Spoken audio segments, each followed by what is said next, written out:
everyone, my name is Previn Go and nandito ako ngayon sa Dubai office namin kasi Dubai ang nagde-deliver sa buong Middle East. Kasi yung dropshipping business natin worldwide ang reach. And syempre, kumuha na naman ako ng income ko.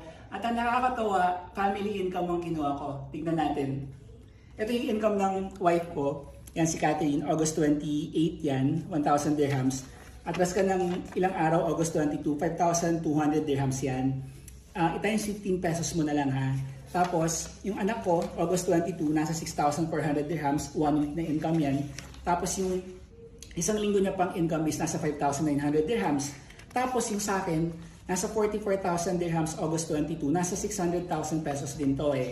Tapos, August 28, nasa 48,000 dirhams. Ngayon ang tanong, paano to nangyari? Kasi nga, you have to understand, it's digital business. Meaning, walang operating expenses, walang pasahod, walang renta. Tapos worldwide ang reach and 24/7 siyang gumagana para sa'yo.